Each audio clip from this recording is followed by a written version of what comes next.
Previously on Alan Wake, Alice has been kidnapped. Alan, please help me. Alice? You'll do exactly what I say if you ever want to see your wife again. I can't tell anyone except my agent Barry. Damn it, Barry, they'll kill her. You're my best friend, and I'm worried that you're not right in the head. The ransom is a manuscript I supposedly wrote that's coming true before my eyes. It happened just the way it was on that page. So dark. I have found only a few scattered pages. I want the entire manuscript. The deadline is in 2 days. I found Mr. Wake's pages. Good girl. How the hell did she get her hands on the manuscript anyway? I don't know. She's resourceful. I told you were too hard on her. Listen, I found out all sorts of interesting stuff while I was digging around. Yeah. Mr. Wake, it's Sheriff Breaker. We have an FBI agent here, Agent Nightingale. FBI? He's anxious to see you. You'd better come to the station. Okay, I'll be right over, Sheriff. Let's make this quick, huh? Help you folks? Name's Randolph. I'm the manager. We're looking for Rose. Works as a waitress down at the diner. Rose, sure. Nice girl. Who wants to know? I'm Alan Wake. The writer, huh?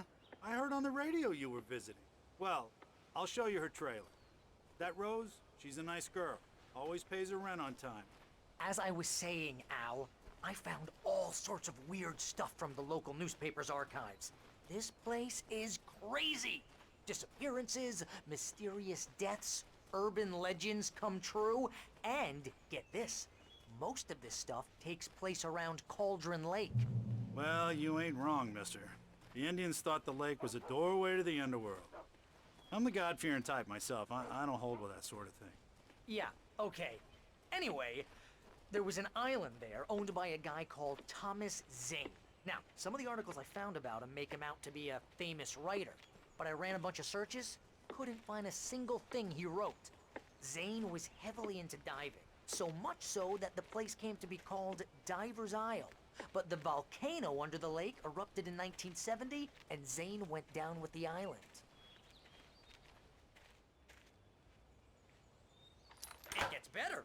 A local girl, Barbara Jagger, drowned in Cauldron Lake just a week earlier. They were lovers.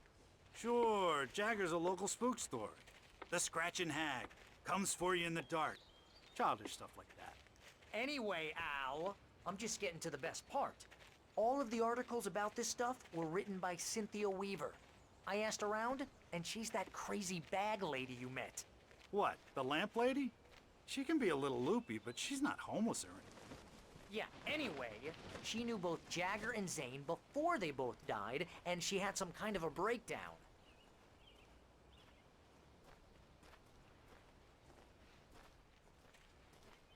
Well, mister, this here's Rose's trailer. You mind me asking what you want with her? We're just here to talk to her, pal.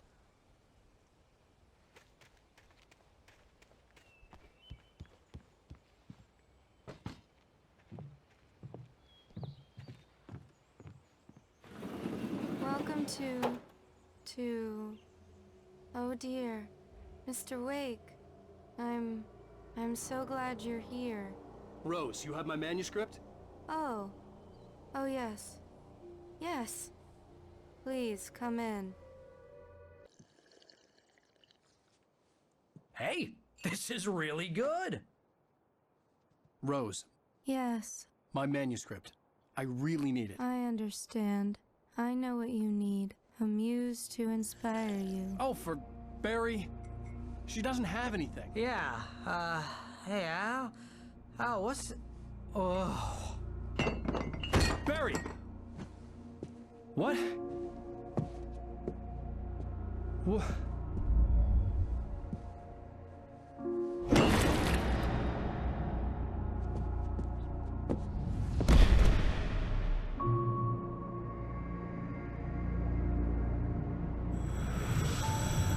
It's coming for you, hiding in my barber's skin. I'm too weak to stop it. You must turn the lights on. I promised I'd come visit you and your lovely wife. You must finish what you started. I insist. You must turn the lights on. Turn the light on.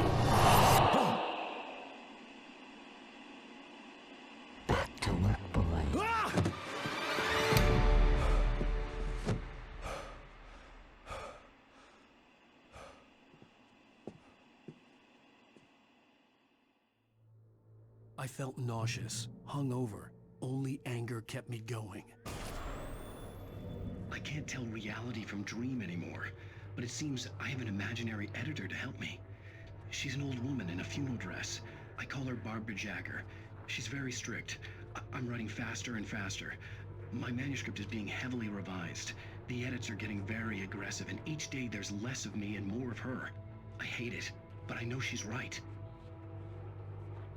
She promises me I can save Alice this way. She knows more of this than I do. About the complex incantation I'm attempting. About this place.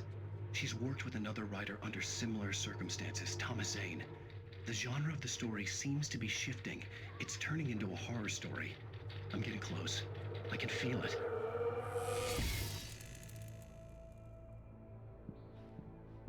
Rose took a day from me. I had less than 12 hours left to meet the kidnapper.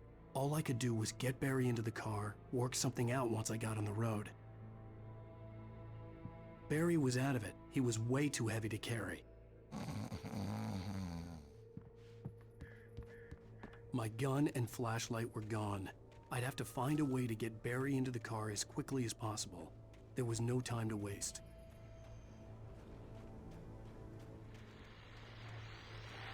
I just stepped outside to catch a breath of fresh air, and let me tell you, the weather's getting heavy. Nights like this make me especially glad I'm here talking to you and not home in bed. Once the weather takes a turn like this, I can't sleep at all. It's all tangled bed sheets and dark thoughts, punctuated by the occasional plunge into nightmare. Is it just me? Well, perhaps it is. But I hope I can make the night a little bit easier to get through. Caller, you're on KBF. Oh, you're gonna get it now. God knows what you've done to that poor girl. This is Agent Nightingale, FBI! Get him up, Hemingway! You're under arrest! You move a muscle, I'll unload right in your goddamn face! Stay right where you are, Slane!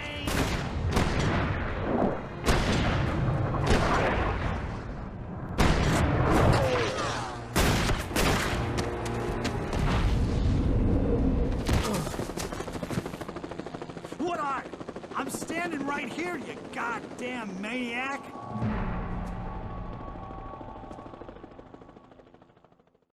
I hated to leave Barry behind, but there was no way I'd miss my appointment with the kidnapper. Give it up, Mr. Wake! Come on!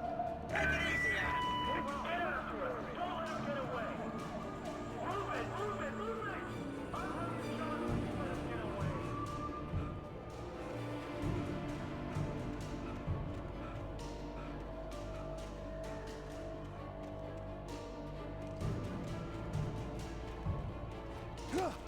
He's gone! Come on, guys!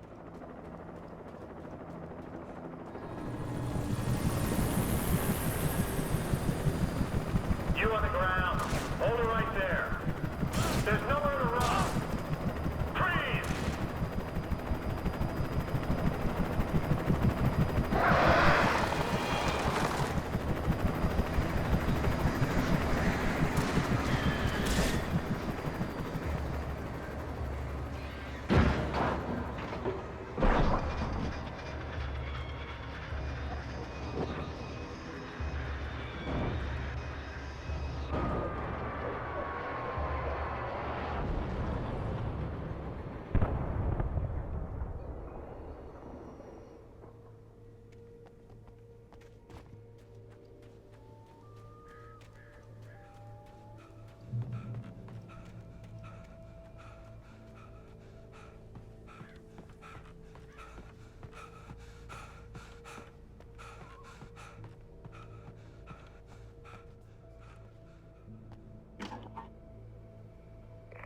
This is James. Mulligan, Thornton, come in. Over. Thornton here. James, we got both Wheeler and Rose in custody. They didn't put up a fight or anything. Why, they were... Hey, what are you doing? Come on! Sit down and give me that. James, Mulligan here. Over. Go ahead, Mulligan. Over. We got Wheeler and Rose here. Wheeler's drunk or hopped up on something. Speaking of which, that Fed had a pretty distinctive whiff of Otis Scotch about him, if you know what I mean. Over.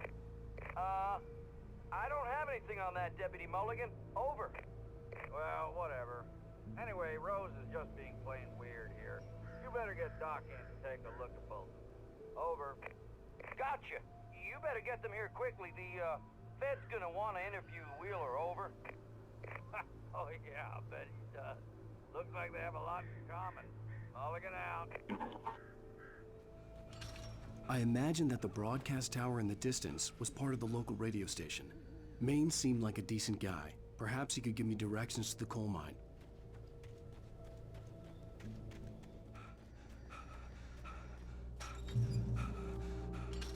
I hope Maine could lend me a car to get to the coal mine. Hello, Lorna. What do you have for us? Well, I just don't see why the cops bother with the trailer park. What do you mean? It's a trailer park. Of course you're going to have trouble in a place like that. I mean, what do you expect? The sheriff should be helping us normal citizens instead of wasting resources on those people. Well, Let the trash sort themselves out. I'm sorry, but my granddaddy settled in Bright Falls in 1911. well, thank you very much for that compassionate viewpoint, Lorna. Oh, here's a little surprise. The famous writer Alan Wake just walked in. Folks, I'm going to see if I can talk him into an interview. Come on in, Mr. Wake. Oh, I'm so glad you could find the time to do this, Mr. Wake. Nowhere to run now, Dan Brown. You back away from me. Don't hurt. Whoa. Everyone calm down. Put the gun down. We're all friends here, right? Cool your jets, Nightingale. We got him. What the hell's the matter with you? There's a civilian in there.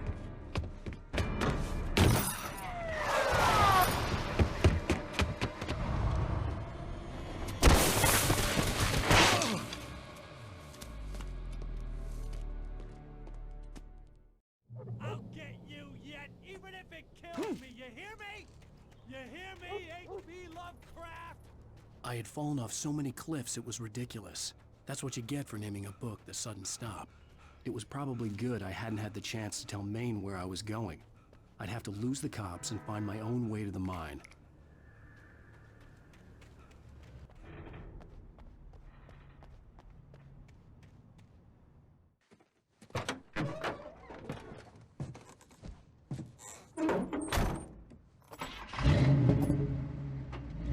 I had never been this glad to see the sunrise.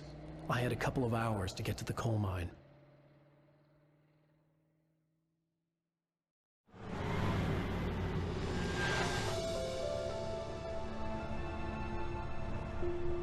The coal mine wasn't far now.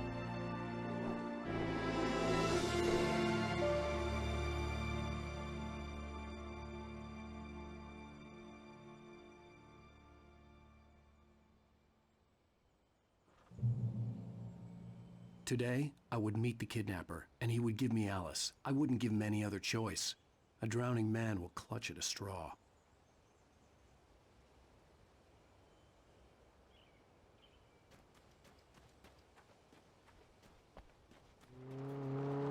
I was early. I was supposed to meet the kidnapper at noon in the main building. The coal mine was quiet. It was a museum now.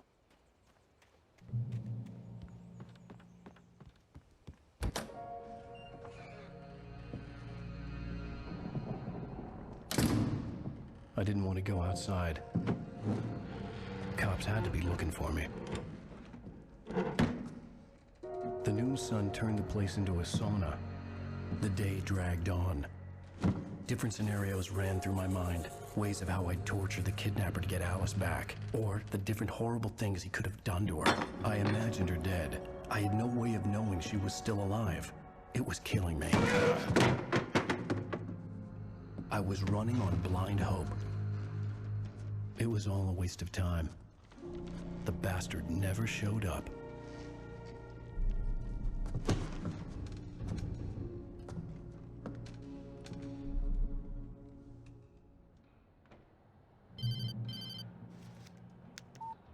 Where the hell are you? Change of plans. You know where Mirror Peak is? It's a big mountain north of where you are.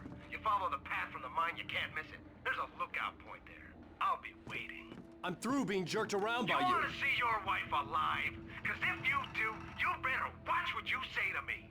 Do we understand each other? I want to talk to Alice. Yeah, and I want the manuscript. Don't keep me waiting, Wake. Hello? Hello! Ah! I'm gonna kill him! I had to get to Mirror Peak. I had no real plan. I was going to give the kidnapper all the manuscript pages I had for Alice. If that wasn't enough, I'd hold him at gunpoint and make him talk.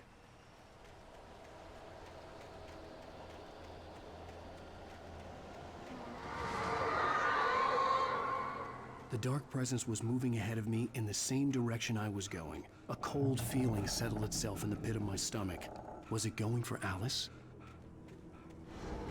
The graveyard shift may cause cancer.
Anything outside of riding is a struggle.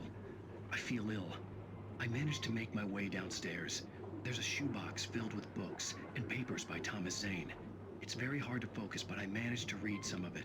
He's a poet, and a good one. He writes of muses and creators summoning fabulous things from a magic lake, using his powers to shape the world of a realm of gods and dreams and demons, dark things that wait for a chance to slip through, wearing the flesh of men as disguise. Zane writes about himself, his girlfriend being taken over by a dark presence, about growing scared of the lake. Zane believes it's a mirror to the gaping void of darkness above, where some Lovecraftian presence lurks. I crawl back upstairs.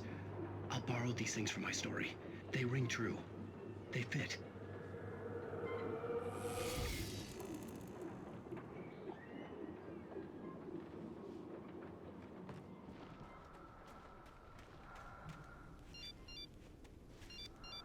The kidnapper had sent me a text.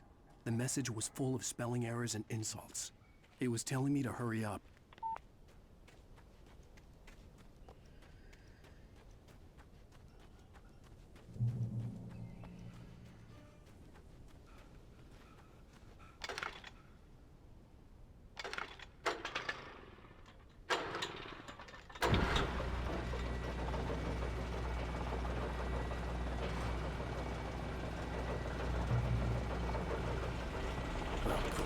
Another cable car. Just great.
I could see Cauldron Lake. I thought I could make out the spot where the island and the cabin had been.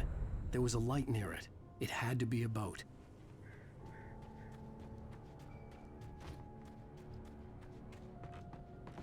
I was close now. I had to get there fast. I dreaded what I would find. Wait! Are you? Wait! Hey, I'm here! I'm coming! No!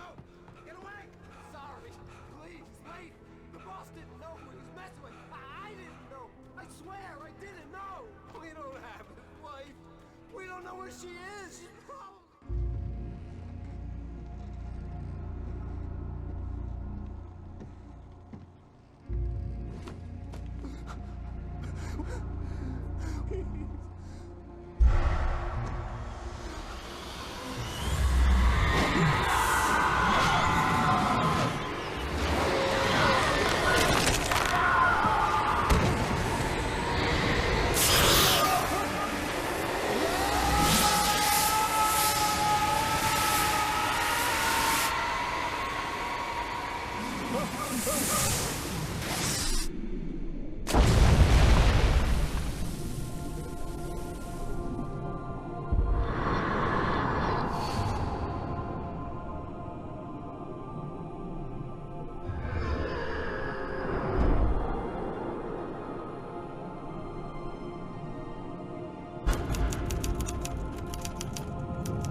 died. I was cut from her belly with a Stanley knife. My daddy did a jig with a drunk midwife. Who's that yonder all in flames, dragging behind him a sack of chains? Who's that yonder all in flames? Well, up jumped the devil and he staked his claim on me.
Some hilarity. Who's that yonder lad?